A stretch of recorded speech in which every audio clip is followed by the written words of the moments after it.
మెదక్ జిల్లా రామాయంపేటలో యూరియా కోసం రైతులు పడిగాపులు కాస్తున్నారు. వర్షాన్ని సైతం లెక్క చేయకుండా డి ధర్మారం గ్రామంలో ఉదయం నుండి సొసైటీ ముందు రైతులు బారులు తీరారు.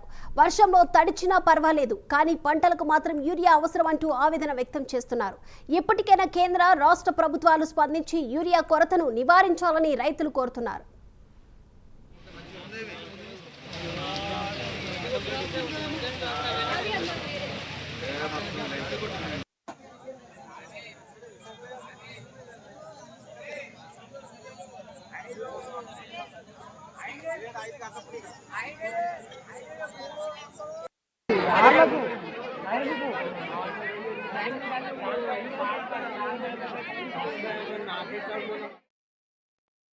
వచ్చింది ఇక్కడ యూరియా లారీ అలా ఒక 400 బస్సులు వచ్చినాయి.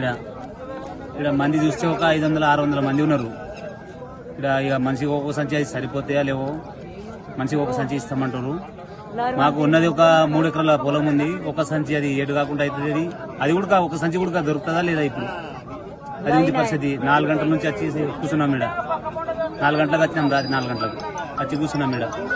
అది ఒక సంచి కూడా దొరుకుతుందా లేదా ఇక్కడ, అది ఉంది పరిస్థితి. ఒక 500-600 మంది ఉన్నాం ఇక్కడ.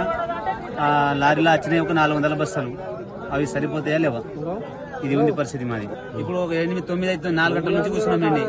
మా ముంగట ఒక 200 మంది ఉన్నారు, ఇంకా మా వెనక ఒక 400 మంది ఉన్నారు. ఇక అది కూడా మంచిగా ఒక సంచి సరిపోతాయా లేవా ఇప్పటికైనా, అది ఉంది పరిస్థితి. వర్షంలో యూరియా కోసం ఎంత ఇబ్బంది ఉంది. ఇది ఇట్లనే ఉంటుందా? కనీసం 1 వీక్ అని ఉంటుంది రావాలి. 12 రోజులైనా వచ్చి మళ్ళా తిరిగి ఇప్పుడు యూరియా లేక అష్టకష్టం పడుతుంది. వర్షంలో లైన్ చూడు, ఇప్పుడు ఇంత లైన్ ఉండే ఇళ్ళలో పోయి ఆనందం నుంచి నిలబడ్డాం సార్. మేము చెప్పులు అంటే చెప్పులు కూడా 5:30కు సీరియల్లో పెట్టిన. అప్పుడు నుంచి నిలబడితే ఒక్క సంచి వస్తుంది అంటుర్రు, అది కూడా వస్తుందో రాదో అని నమ్మకం లేదు. ఈ ప్రభుత్వం వచ్చినప్పటి నుంచి ఈ చెప్పులు ఒక్కొక్కరేమో ఎత్తుకొని ఇంటికి వెళ్ళిపోతున్నారు, కానీ ఊరికే సంచి దొరుకుతలేదు మాకు. మరి మేము మా పరిస్థితి ఎట్లా? 5 ఎకరాలు 3 ఎకరాల మనిషికి 3 ఎకరాల పొలం వేసిన, ఆ పొలం ఏమో మళ్ళీ పొలం మీద అదేమో చెప్పులు కూడా పోతున్నాయి. 500 చెప్పులు 270 రూపాయల సంచి దొరికితే 500 చెప్పులు కూడా పోయేటట్టు ఉంది. ఆ బాధ ఓళ్ళు చెప్పుకోవాలి మేము. ఇది పూజ అది కూడా గ్యారంటీ లేదు దొరుకుతుందని.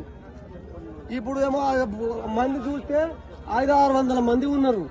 ఆ మంది మరి వాళ్ళకు అంతదో అందదో కానీ మేమైతే సిరిలో ఉన్నాము. అది ఇప్పుడు కూడా నమ్మకం లేదు. చాలా మంది నిలబడ్డారు, బైకుల మీద వచ్చిన 5 గంటల రాత్రి నుంచి.